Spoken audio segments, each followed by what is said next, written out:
Hey guys, Cheryl Nembhard here, And I'm Dwayne Beckford, and we want to welcome you to the Safe Space Podcast. a limited series podcast on Black men and mental health. Well, guys, today I'm so excited to have two powerhouses in the building. These are people that I respect and love. Their heart for the community is massive, and today we're talking about a very important topic. We're talking about recovering from childhood trauma. It's a big one. That's a big one. When you hear that word, what comes to mind for you? On a personal level, a lot of things. I went through some things as a child that honestly I didn't think affected me until I got into my adulthood, and I realized that there are some things that I have not dealt with and that have impacted a lot of decisions I make today as a man.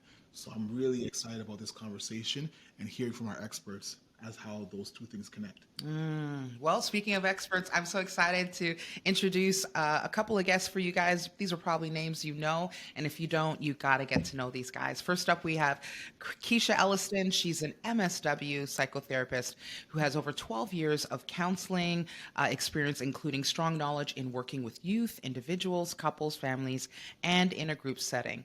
To name a few, not only has she worked with the Women's Crisis Services of Waterloo Region, helping women find their grounding again. I love that, and regain their confidence and strength. She's also worked at CAMH with the Youth Urgent Youth Urgent Care Clinic, say that 3 times fast, and substance abuse program for African Canadians and Caribbean youth. She has excellent knowledge of anti-oppression approaches, anti-Black approaches, and she's experienced and sensitive in dealing with members of different cultural and racial backgrounds, including visible and non-visible dimensions of diversity. In other words, she is pretty much a superhero and a rock star. That is Kisha Elliston. Who do you have? Well, I have Mr. Dr. Drew. Mr. Doctor, I love that. Mr. Doctor. Dr. Andrew Blackwood. He is a husband, father, and mental health professional. Dr. Blackwood, affectionately known as Coach Drew, has been using healing communication to address the spiritual, emotional, and mental health needs of individuals, couples, families, and organizations for more than 17 years. As you will see and hear, his approach to addressing emotional injury is simple to understand yet deeply effective. So welcome, sir, to the Safe Space Thank you, Podcast. Dwayne. Thank you, Cheryl. So good to be here. Man, I'm so excited to have both of you here. I would say I stalk you, but I don't want to. I want to start in a safe space. I don't want to make you feel worried, but I do stalk both of you in a healthy way. People, calm down. They are doing incredible things. You're going to love what they have to say. I think the first thing that we want to do is let's just sort of establish a baseline. What is childhood trauma, and some examples of how that manifests. Coach Drew, we'll go to you. Sure. The way I approach trauma is that it's an acknowledgement that something has happened in this person, this child's life, that has disrupted their natural progression of development.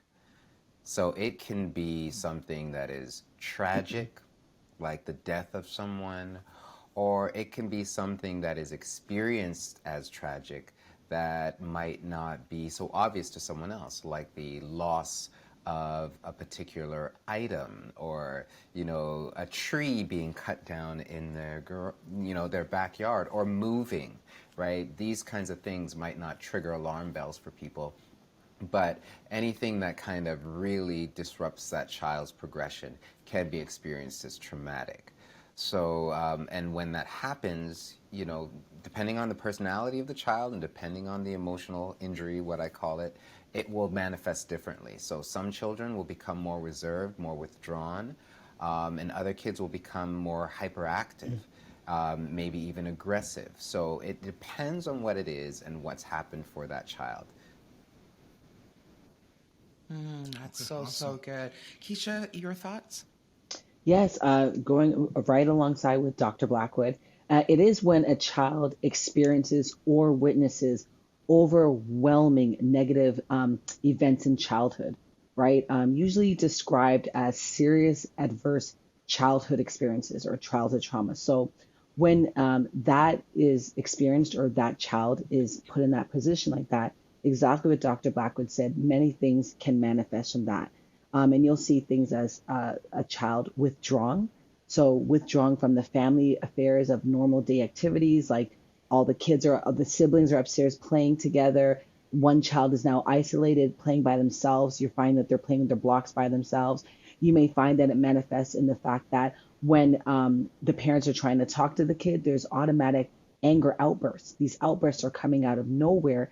You're not sure where they're coming from, but the child is having problems placing their emotions. So they're misplacing their emotions and not knowing how to regulate them. And it's coming out in a tone that is very hard for other people to read or adults to read. But these are little things that will start to manifest with the child. Okay, awesome. Wow, thank you guys for that.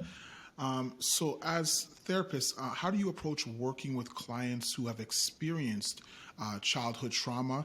Are there any particular techniques or approaches that are most effective?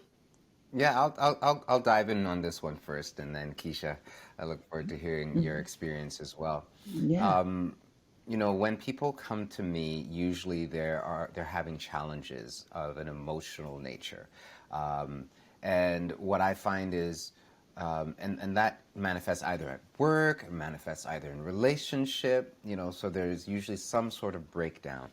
And anxiety is one of the strongest indicators that something isn't right, something isn't settled. And, so usually when we understand and we take a look at what's happened, we realize there was some sort of emotional injury that happened when they were much younger.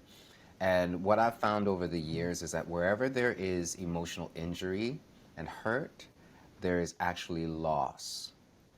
And when there's loss, there is room for grieving. And we work through a grieving process, which is so personal and so wonderfully unique. When people understand what they've lost and they go through a grieving process, it's like they open up. Things start to make sense and they start to put things in the right place. And like I talked about trauma earlier, when somebody experiences trauma, one of the things that happens, it's as if pause is placed. Someone presses pause on their emotional development. So the way that they relate to people and relate to situations, they're not relating in their current mature self. They're relating as if they were that younger person, right? That child, right? So you wonder why are you reacting that way? Why does this person, they grown, why do they behave like that? Something happened. Wow. And they are relating to this particular thing or a particular situation from that younger place. So I find that understanding grief, understanding loss, and moving through a process of healing is really, really beneficial for people.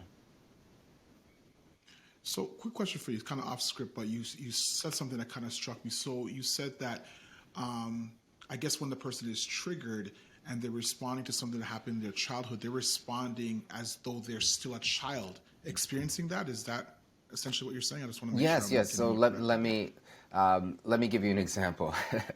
I'm parenting, and I quite often see this in myself and other people. And you react to a situation, and you know that you're overreacting, right? You know that you're overreacting, and it's not until you step back and you start to try to understand, okay, what's causing me to behave this way? And when we work through it, we realize, oh, this has less to do with the present situation than it does have to do with the past situation.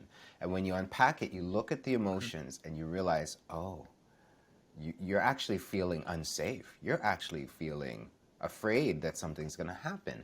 And we identify on a belief level, this is what the worry is. So we're relating to this situation, but the way that you're thinking about it is the same way that you thought about it as a child, right? There's this reaction that doesn't account for the rest of reality and the mature life that you've lived. It's like you don't have access to that part. And when you recognize it and you address that grief, you address that loss, it's like suddenly you can integrate the rest of your mature life and start to deal with things in your present day, and as if you, with access to all that you are. Wow, thank you for that. Keish? Love that, Dr. Blackwood. Love that. I'm just going to literally right alongside with him on that answer. That's absolutely right. When I deal with many people that experience childhood trauma, one thing I want people to understand is exactly what Dr. Blackwood said. It is a sense of feeling trapped, a sense of feeling trapped in a space that sometimes they're not even aware that they're trapped in, right? Because they are responding in ways that they're not even understanding that is related or attached to something that's happened to them. And because they've never had the healing, they've never had the process to discuss it. For whatever reason, the household that they grew up in didn't allow them the space to communicate, this is what's going on with me, or maybe from the actual caregivers, they received the trauma from that. So then those becomes your perpetrators. So you're not turning inwards to your perpetrators. You're having to deal with the psychology and the development of everything on its own. And therefore, what tends to happen in childhood trauma as well is a sense of survival. Now kids are not able to properly develop according to the natural standards of how we as humans develop, but now they're developing on a sense of survival, right? I don't want to get whipped. I don't want to get burned with cigarettes. I don't want to get spit on. I don't want to get locked in the closet.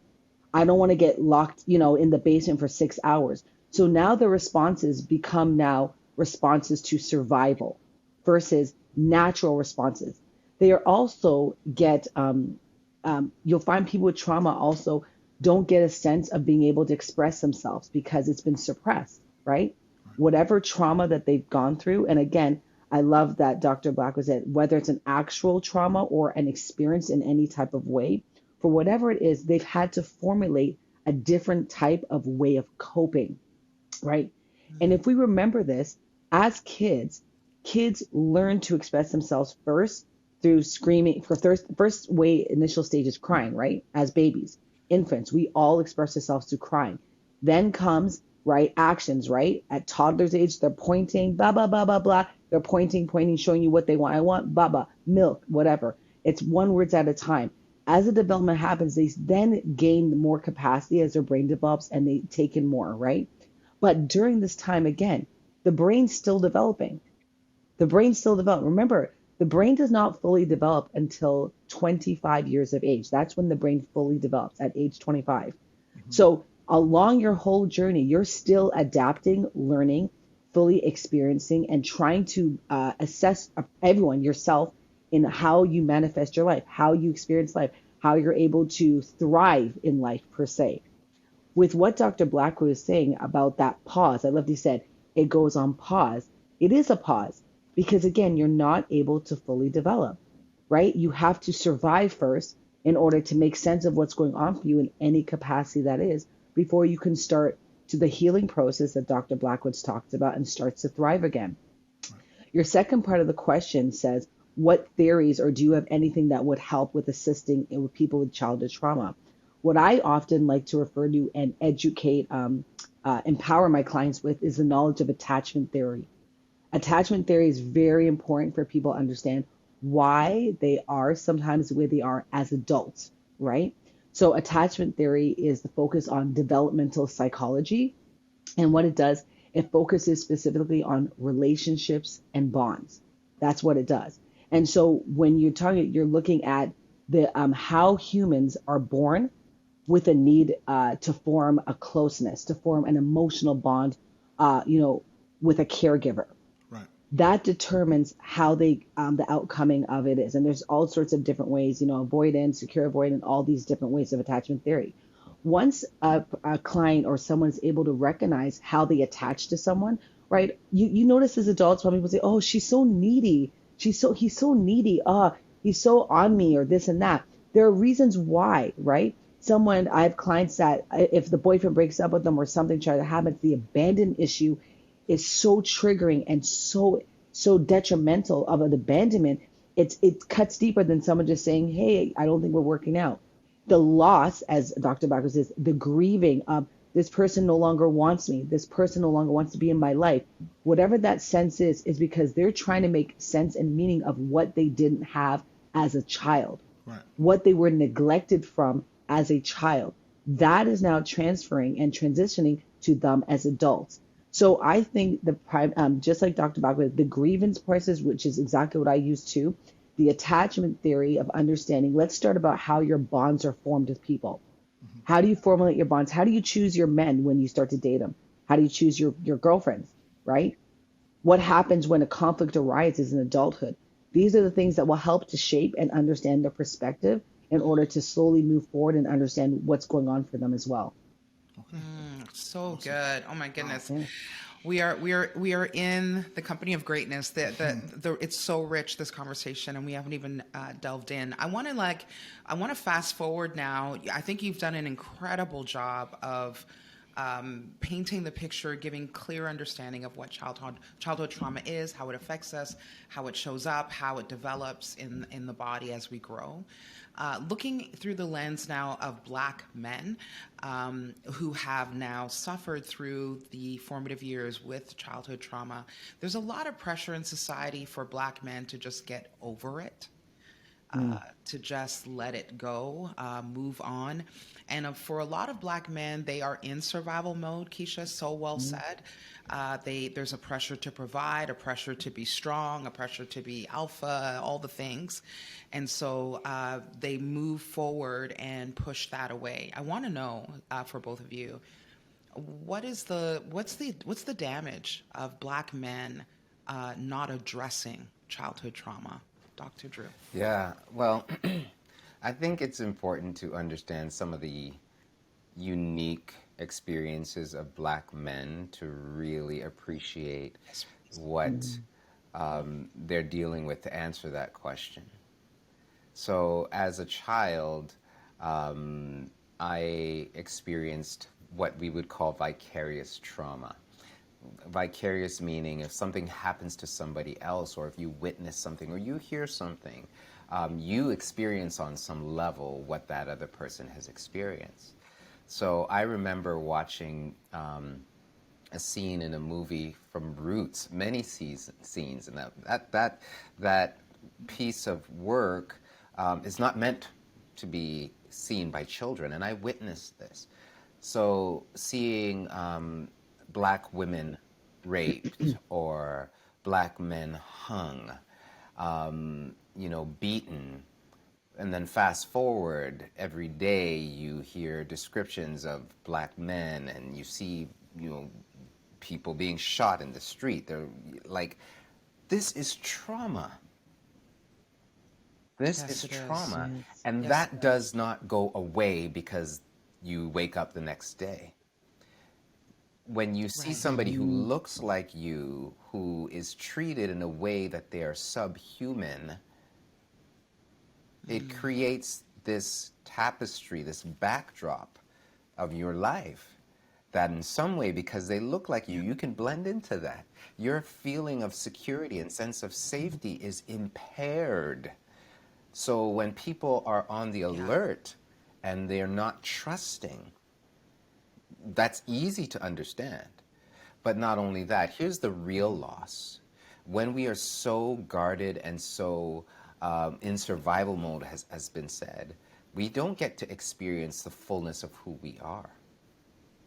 We That's are right. unique, wonderful individuals, but all our energy is tied up in just surviving, right? You go along to get along, right? You're Black, so if you're in this particular neighborhood, you have to behave Mm-hmm. this way, and you have to go on like this. But if you behave that way, then you won't have access to this. So you behave that way, and very rarely are we acknowledged as you are a wonderful, unique individual created by God. There is nobody else like you. You are one of a kind. You are wonderful. You're creative. You're sensitive. You're all these wonderful things. This is who you are, and there is room for you.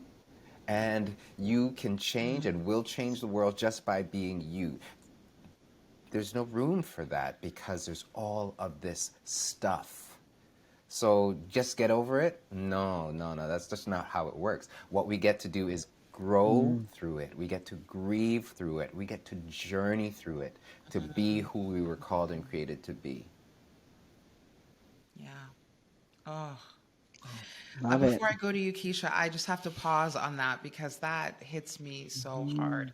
And I think what breaks my heart about this is that already Black young men growing up with all of this trauma, broken pieces shattered, no coping mechanisms, no systems in place to put these pieces together, are then told and raised, to your point, Keisha, of how to avoid trauma, and the trauma being adult trauma being violence set against them. So both hands on the wheel, don't make no eye contact, be, all the the birds and the bees talk that we have for black kids, for black boys, which Black is like boys. how to navigate in a world of racist systems against them. And so they have been instructed how to avoid further trauma, not being told how to heal the trauma that is already in existence. And it's just experiencing day after day.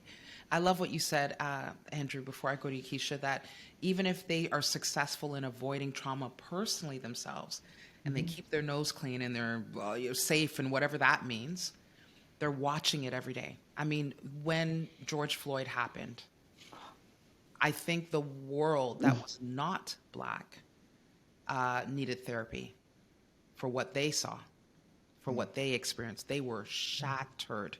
They cried out in the streets. And for us, we couldn't even say hooray. All we could say is finally, you get it. Finally, we have help. Finally, someone's with us. So I just thank you for that, because I don't think people understand the cycle that black men are going through with this. Keisha, any thoughts you want to add? Yeah, no, Cheryl, again, well said. And let me say, it was like finally you guys see what we have already been going through. Yes. You guys are just seeing it, but we've been experiencing, as Dr. Blackwood said, we've been seeing this as a child on our TV screen from the time we were young, right? It's just now, as they say, now the cameras are out. Now everyone has a camera on their cell phone. It's just more out there. But if you go back into the history books and you go back into articles that took place in the 60s, 70s, 80s, 90s, you'll see George Floyd beatings all the way through, all the way through, all the way through. It's the only difference is that we have the technology now to capture it. That's really the only difference, to be honest. And my sentiments of Dr. Blackwood, again, the answer to the question, no, black men or anybody can't just get over childhood trauma without counseling or without, as Dr. grieving through it, processing through it. And what I would say, just to add on another word, is being present with their feelings, sitting with their feelings. That's the difference. We don't get a chance, or many people don't get a chance to sit with their feelings, process it. Exactly what Dr. Blackwood's saying. That is what the difference is in terms of avoiding it. And can black men just get over it and say, well, I'm a man now, I got to strap up the boots and keep moving? The answer is no. It can't happen. And I know the issues where what happens, what are the effects of childhood, should it go unaddressed, was the second part of your question. And the effects is, as our beautiful kings that they are, our beautiful black men and their kings and leaders, they can't lead. They can't be the husbands that we need them to be for their black wives. We can't be, they can't be the powerhouses that they are born to be, right? And I'm not saying trauma house kills it and they can't do it. I'm saying they will always possess that power, because I believe that us black people just have a special power that we can overcome a lot of stuff in terms of once we work through it and grieve through it. But what I'm saying is, the fact is, you have to understand that the trauma that goes unaddressed will impact you all the way through your life. Yes. It can't stop. It can't. You can't go unscathed and just hopefully wish that your life can go on. Would I want that? Would we all want that? We could. But how many? Cheryl, you made a good point. How many people could go on with their lives after watching George Floyd? Right. We saw that 8 to 10 minute video. How many people were like, okay, well, I'm going to grab a burger now and go to sleep? No. I know me as a black woman, that haunted me for at least 2 months. Yeah. Let's talk about Philando Castro. Philando Castro, who was shot with his 7-year-old daughter in the back seat. Yes. Do you think that's it for her? She's now gotten over it? It's been like, what, several years since that's incident? No, you've now damaged a little girl. That's childhood trauma. Yes. We worry about Philando Castro. The whole thing was insane. Even till today, I think about that little girl. I'm like, a police officer shot you, and now your daughter's witnessed that, and she's now 7, going on to be 8, 10, a teenager going on. What's going to happen to her? Right. Now, if she doesn't get any help or doesn't talk about it or he just moves on with life, You cannot reach an adulthood to become, the proper full potential person that you want to be, right? So these are examples of what happens if it does not go, again, healed through a process of actually sitting with it, being present with your feelings, getting the proper treatment that you need to be able. And again, the title of this podcast, Safe Space. Yeah. They Yeah. need a safe space. Black men need a safe space to express themselves, to be able to talk about the hurt, the pain, and everything that they've gone through, and Yeah. then be able to process it to get to their fuller person, to get to the successful person that they are to be, that they should be. Yeah. Oh, thank you for that. Listen, I know we're running out of time because we've our guys are so busy, super busy. I know, Dr. Drew, you have got to get going. So why don't we just ask you very quickly? As you know, the title is Safe Space Podcast. So in a safe space, Dr. Drew, please, your final message to Black men who are experiencing childhood trauma and to all of us who love them as they struggle through it. Any last thoughts from you, sir? Yeah, I want to echo what Keisha shared about talking about it with somebody who is well equipped and trained to support you through a process. You've already done the hard part, which is survive. When we talk now about growing and grieving through it, it's important because until you acknowledge what you've come through, you won't have authority over that area of your life. When we talk about it in a very literal sense, a physiological sense, we learn to tolerate that experience, that emotional experience, when your heart rate starts going and your emotions are driving you to either flee or fight. When we actually sit with it, we acknowledge it. Something in our brain starts to say, oh, I can handle it. And we start to reconcile and integrate the harm and the hurt with the health and the life that we have. God made us to be able to endure. You cannot get rid of your past, but you can carry it differently. When you grieve and you grow through it, it doesn't make it go away, but enables you to carry it in a way where you can be intentional with that, so that you can use the history of your life and make the future for the next generation better. You have access to the fullness of who you are and who God created you to be, even with the history that you've come through. Wow. Well said. Well Well said. said, sir. Well Keisha, said. your last final message and thoughts. Yes, no, I completely echo what Dr. Blackwood said. And all I want to say is this: childhood trauma is a very sensitive thing for many people, very sensitive. And I think a lot of people don't realize how sensitive it is. So, to those people that are listening that have experienced childhood trauma, just like Dr. Blackwood said, you don't have to carry the weight of it.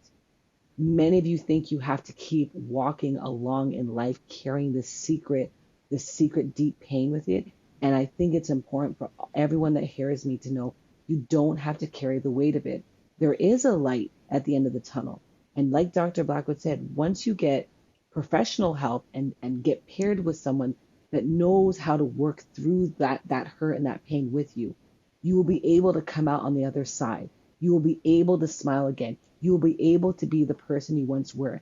That weight can be lifted off of you and can be transitioned into a different form of how you carry it in your future. So I want to let everyone know that if they feel shame, a lot of shame and guilt are always attached to childhood trauma.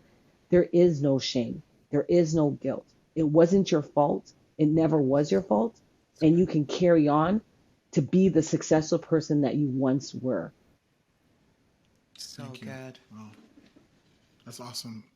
I want to say to you both, thank you so much Thank for you. lending your expertise and your knowledge today. I know for me, someone who is working through some childhood traumas, you've given some golden nuggets today for me along my journey. And I know for our listeners, this is going to be a very impactful episode for them along their journey. So thank you. Yeah, thanks for being in the safe space, guys. God bless you. And listen, for more information on these incredible powerhouses, and if you are looking for help, counsel, consultation, all of the information will be in the show notes. Guys, well, thank you so much for everything. And did you want to say anything else, or you're good to go? Thank you for having me. Oh, thank you for having us. Awesome. Thanks, guys. Thanks for being in the safe space.